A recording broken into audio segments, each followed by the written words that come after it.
বক্তব্যের শেষ অংশ হচ্ছে, এবার সন্তান এই 5, 7, 10 বছরের মধ্যে আমি যেগুলো বললাম এগুলো সব যদি ঠিক করতে পারেন, তাহলে 10 বছর পর সন্তান যদি আপনার বাড়ি থেকে বাইরেও চলে যায়, তবুও সে পথভ্রষ্ট হবে না, সে আদর্শের উপর থাকবে, সৎ আদর্শের উপর থাকবে, সৎ সন্তান হিসেবে গড়ে উঠবে পৃথিবীর যে প্রান্তেই যাক না কেন। এবার সন্তান যখন বয়স্ক হয়ে যাবে, তখন সন্তানকে বিবাহ দিতে হবে। বিবাহ টাকার ভয়ে দিচ্ছেন না, চাকরির ভয়ে দিচ্ছেন না, সার্টিফিকেটের ভয়ে দিচ্ছেন না, এগুলো উচিত নয়। বরং সন্তানকে বিবাহ না দেওয়ার কারণে সন্তান যা গুনাহ করবে তার একটা ভার, তার একটা অংশ আপনাকে বহন করতে হবে। তাই সন্তানের বিবাহের জিম্মেদারি পালন করুন, বিবাহ দিন। বিবাহ দেওয়া হয়ে গেল, এখনো আদর্শ পরিবারের বৈশিষ্ট্য শেষ হয়নি। বিবাহ দেওয়ার পর আদর্শ পরিবারের বৈশিষ্ট্য কি হতে পারে? সন্তানের বিবাহ হওয়ার পর 2-3টে সন্তান একসাথে থাকে, ভাবির সাথে পর্দা করা লাগবে না? লাগবে না? কেন লাগবে? আল্লাহ সুবহানাহু ওয়া তাআলা যাদেরকে মাহরাম করে দিয়েছেন তারা কারা? যাদের সাথে বিয়ে হারাম। বাপের সাথে মেয়ের বিয়ে হারাম, এই জন্য বাপ মেয়ের মাহরাম। মায়ের সাথে ছেলের বিয়ে হারাম, এই জন্য ছেলে মায়ের মাহরাম। কিন্তু আপনার ভাই যাকে বিয়ে করেছে, আপনার ভাই আজ যদি তাকে তালাক দেয়, ইদ্যত পালনের পর আপনি তাকে বিয়ে করতে পারবেন। বুঝতে পারেননি মনে হয়। আপনার চাচা যাকে বিয়ে করেছে, আপনার চাচা যদি তালাক দেয়, আপনি ইদ্যত পালনের পর আপন চাচিকে বিয়ে করতে পারবেন। আপনার মামা যাকে বিয়ে করেছে, আপনার মামা যদি আপনার মামিকে তালাক দেয়, ইদ্যত পালনের পর আপনি বিয়ে করতে পারবেন। এই জন্য যাদের সাথে বৈবাহিক সম্পর্ক জায়েজ, তাদের থেকে পর্দা রক্ষা করতে হবে। পর্দার মধ্যে আত্মমর্যাদা আছে, পর্দার মধ্যে আত্মসম্মান আছে। আর যার মধ্যে পর্দা নাই তার মধ্যে দিয়াতা আছে। দিয়াতা মানে বুঝেন? শুকুর হচ্ছে দায়ুস। শুকুরের মধ্যে দিয়াসা আছে, শুকুর হচ্ছে দায়ুস। শুকুর কি করে? শুকুর আর এক শুকুরের পিছন থেকে, পার্শ্ব দেশ থেকে, পশ্চাৎ দেশ থেকে চেটে গু খায়। এটা শুকুরের স্বভাব। এই জন্য যারা শুকুরের গোস্ত খায়, যাদের রক্তে শুকুরের রক্ত থাকে, তাদের সামনে যদি তাদের ছেলে মেয়ে বউয়ের সামনে আর একজন যদি জেনাও লিপ্ত হয় প্রকাশ্যে, তবুও কোনো প্রতিক্রিয়া তার শরীরে হয় না। কেননা তার শরীরে শুকুরের রক্ত প্রবাহিত আছে, সে এখন দায়ুস হয়ে গেছে, তার মধ্যে আত্মমর্যাদা নাই, আত্মসম্মান নাই। আর যে মোহরানা দিয়ে বিয়ে করেছে, যার রক্তে শুকুরের রক্ত নাই, যার রক্ত পুজ হয়ে যায়নি, যে এখনো মনে করে সে মুসলমান, আর মোহরানা দিয়ে বিয়ে করেছে, নিজের বউকে নিজে খাওয়ায়, নিজের মেয়েকে নিজে খাওয়ায়, তার বউ তার মেয়ে যদি পর্দা না করে, আর এটা যদি তাকে একটুকু সহ্য না হয়, একটুকু কষ্ট না হয়, তাহলে সে এখনো আদর্শবান, আত্মমর্যাদা সম্পূর্ণ পুরুষ হতে পারেনি। এই জন্য বাড়িতে পর্দার হেফাজত করতে হবে। কেননা রাসূল সাল্লাল্লাহু আলাইহি সাল্লাম বলেছেন, লা ইয়াদখুলুল জান্নাতা দায়ুস জান্নাতে প্রবেশ করবে না। যে বাড়িতে পর্দা রক্ষা করতে পারে না, সে জান্নাতে প্রবেশ করবে না। যে বাড়িতে পর্দা রক্ষা করতে পারে না, সে জান্নাতে প্রবেশ করবে না। এবার তারপরের কাজ কি হবে? বিবাহ শাদী দিয়ে দিয়েছেন, বিবাহ শাদীর পর বাড়িতে 2 ভাই মিলে থাকে। এখন পরিবার কোনটা? পরিবার আপনার পরিবার আপনার ভাইয়ের পরিবার নয়, ভাইয়ের পরিবার আলাদা, আর এক ভাইয়ের পরিবার আলাদা।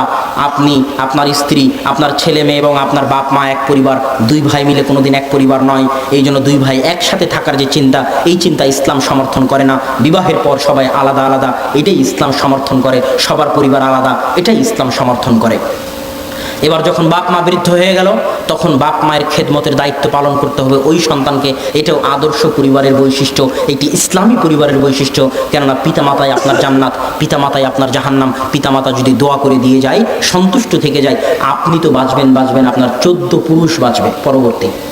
আপনার পরবর্তী 14 পুরুষ পিতামাতার দোয়ায় বাঁচবে। দলিল ছাড়া তো আমরা কথা বলি না, দলিল তো দিতে হবে। তো খিজির আলাইহিস সালাতু ওয়াস সালাম আর মুসা আলাইহিস সালামের কাহিনী। মুসা আলাইহিস সালাম বলছে আমি সবচেয়ে জ্ঞানী। আল্লাহ বলছে না, দুনিয়াতে আমার আরেকজন জ্ঞানী মানুষ আছে, তার নাম খিজির, তার কাছে যাও, জ্ঞান শিখো। মুসা আলাইহিস সালাম খিজিরের সাথে সফর করলেন। সফরের শেষ কাহিনী, একটা গ্রামে মুসা এবং খিজির আলাইহিস সালাতু ওয়াস সালাম মনে করেন গাবতলিতে ঢুকেছে। গাবতলির মানুষকে বলতেছে, দুয়ারপাড়া হামিদপুরের মানুষকে বলতেছে আমাদের খেতে দাও, আমরা 2জন মুসাফির মানুষ এসেছি।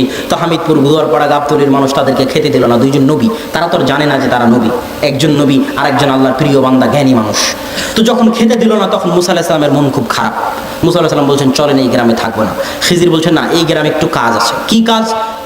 ওই দেখতে পাচ্ছেন একটা বাড়ি ধ্বংস হয়ে পড়ে আছে, ওই বাড়িটা ঠিক করতে হবে। 2জন মিলে মিস্ত্রি, যোগালি আর ওই লেবার, 2জনই মিস্ত্রি, লোবার, যোগালি সবকিছু হয়ে ইট মাটি ঢেল কেটে 2জন মিলে বাড়িটাকে হেফাজত করে তৈরি করে দিলেন। মুসা আলাইহিস সালামের মন খুব খারাপ, যে গ্রামের লোক খেতে দিল না, সেই গ্রামের মানুষের আপনি বাড়ি ঠিক করে দিলেন। তো খিজির আলাইহিস সালাতু ওয়াস সালাম উত্তরে বলতেছে, আপনি জানেন না, খানা আবাওয়াহুমা সালিহা, যাদের বাড়ি ঠিক করে দিলাম তাদের বাপ মা সৎ ছিল। বুঝাতে পারিনি? ওই 2 এতিমের সন্তানের সম্পদ হেফাজতের জন্য আল্লাহ নবী পাঠালেন। 2 এতিমের সন্তানের সম্পদ হেফাজতের জন্য আল্লাহ কাকে পাঠালেন? নবী পাঠালেন। কেন? ওই 2 এতিম সন্তানের বাপ মা সৎ ছিল, তাদের দোয়া ছিল। তাদের দোয়ার এত জোর, এত শক্তি যে আল্লাহর নবী পাঠিয়ে তাদের সম্পদ হেফাজত করলেন। বাপ মাকে যদি সন্তুষ্ট রাখতে পারেন, আপনি তো বাঁচবেন, আপনার 14 পুরুষ পরবর্তী বংশধরও বাঁচবে। এই জন্য আদর্শ পরিবারের আরেকটা বৈশিষ্ট্য হচ্ছে বাপ মাকে সন্তুষ্ট রাখতে হবে, বাপ মায়ের সাথে ভালো ব্যবহার করতে হবে। এবার একটা আদর্শ পরিবারের দিন কেমন হতে পারে এটা বলে বক্তব্য শেষ করে দেবো। আদর্শ পরিবারের দিন শুরু হবে ফজরের সালাত দিয়ে। ফজরের সালাতে বাপ হোক ভাই হোক সবাই সবাইকে ডাকবে, একজন যাবে আর একজন যাবে না, এটা হতে পারে না। সবাই সবাইকে ডেকে মসজিদের সাথে সম্পর্ক থাকবে, মসজিদে যাবে। ফজরের সালাতের পরে ঘুমানো যাবে না, ফজরের সালাতের পরে ঘুমালে বরকত উঠে যায়, রুজিতে বরকত থাকে না। আল্লাহ রাসূল বলছেন ইন্নাল্লাহা জাআলা লিহাদিহিল উম্মাতা আল বারাকাতা ফি বুকুরিহা, আল্লাহ আমার উম্মতের জন্য বরকত রেখেছেন ফজরে। ফজরের সালাতের পর যেই ঘুমা, আপনি রিকশাওয়ালা হন, ভ্যান চালক হন, শিক্ষক হন, ব্যবসায়ী হন, দোকানদার হন, ফজরের সালাতের পরে যদি ঘুমান আপনার রুজিতে বরকত উঠে যাবে। ইবনুল কাইয়িম রাহিমাহুল্লাহ বলতেছে এমনকি আমরা সালাফদেরকে দেখেছি, আলেম ওলামাদেরকে দেখেছি, তারা যদি দূর দূরান্ত থেকে সফরে আসতেন, দূর দূরান্ত থেকে সফরে এসে কঠিন কাজ করে ক্লান্ত হয়ে যেতেন, তবুও তারা ফজরের পরে ঘুমাতেন না। কি করতেন? অপেক্ষা করতেন সূর্য ওঠা পর্যন্ত। সূর্য ওঠার পরে তারা ঘুমাতেন, যত কষ্টই হোক। কেন? সূর্য ওঠা পর্যন্ত আল্লাহর বরকত অবতীর্ণ হতে থাকে পৃথিবীতে। আর যদি আপনি ঘুমিয়ে যান, এই বরকত থেকে আপনি বঞ্চিত হবেন, রুজি রুটিতে বরকত কমে যাবে। এই জন্য আদর্শ পরিবারের বৈশিষ্ট্য হচ্ছে ফজরের পরে ঘুমাতে পাবেন না। ফজরের পরে কি হবে? কোরআন তেলাওয়াত হবে বাড়িতে। যে বাড়িতে কোরআন তেলাওয়াত হয় না ওই বাড়ি কবর। যে বাড়িতে কোরআন তেলাওয়াত হয় না ওই বাড়ি কবর। যে বাড়িতে কোরআন তেলাওয়াত হয় না ওই বাড়ি কবর। যে বাড়িতে কোরআন তেলাওয়াত হয় না ওই বাড়িতে কবর। কোরআন আল্লাহর কালাম, যেখানে কোরআন পড়া হবে সেখানে বরকত হবে, যেখানে কোরআন পড়া হবে সেখানে বরকত হবে। কোরআন আল্লাহর কালাম, যেখানে কোরআন পড়া হবে সেখানে বরকত হবে। আদর্শ পরিবার ওঠেই যেখানে ফজরের পরে সবাই কোরআন পড়তে পারে, পড়া জানে, ওই বাড়িতে আল্লাহর পক্ষ থেকে বরকত অবতীর্ণ হবে। সকাল শুরু হতে হবে কোরআন দিয়ে, দিন শেষ হতে হবে কোরআন দিয়ে। আপনি যদি দোকানদারও হন তো দোকান খুলে আগে কোরআন তেলাওয়াত করবেন, আপনার দোকানে বরকত হবে। দিনও শেষ করবেন আল্লাহর কালাম দিয়ে, আপনার জীবনে বরকত হবে, আপনার বাড়িতে বরকত হবে, আপনার সংসারে বরকত হবে। আদর্শ পরিবারের আরও কিছু গুরুত্বপূর্ণ বৈশিষ্ট্য, মেহমানদারির অভ্যাস থাকতে হবে, মানুষকে দেওয়ার অভ্যাস থাকতে হবে। যেটা আপনি দিবেন ওটা আপনি দিয়েন না, এটা আমার পরামর্শ।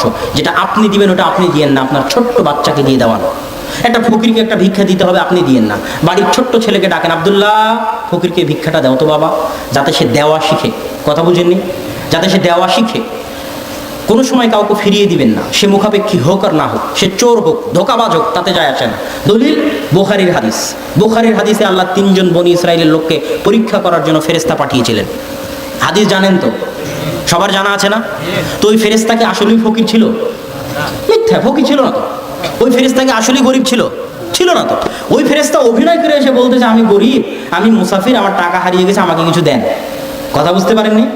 তো তখন দেওয়াটা পরীক্ষা না পরীক্ষা না? পরীক্ষা। তা আপনি কেন এটা ভাবতে যান যে ফকির সামনে এসেছে সে মিথ্যুক না ধোঁকাবাজ? এটা পরীক্ষা। সে ফকির, তার পরীক্ষা আল্লাহর কাছে দিবে মৃত্যু হলে, আপনি আপনার পরীক্ষা দিয়ে পাশ করেন। মিথ্যুক হোক, ধোঁকাবাজ হোক, সামনে এসেছে দিয়ে দিবেন, কোনো সময় মানুষকে না করবেন না। আদর্শ পরিবারের বৈশিষ্ট্য হচ্ছে মানুষকে দেওয়ার অভ্যাস থাকতে হবে বাড়িতে, ফকিরকে দেওয়ার অভ্যাস থাকতে হবে বাড়িতে, মাফ করেন এই কথা বাড়িতে বন্ধ করে দিতে হবে, মেহমানদারি করার অভ্যাস থাকতে হবে ইত্যাদি। অপচয় করা যাবে না, অপচয় থেকে বেঁচে থাকতে হবে। আল্লাহ সুবহানাহু ওয়া তাআলা আমাদেরকে একটি আদর্শ পরিবার গড়ে তোলার তৌফিক দান করুক।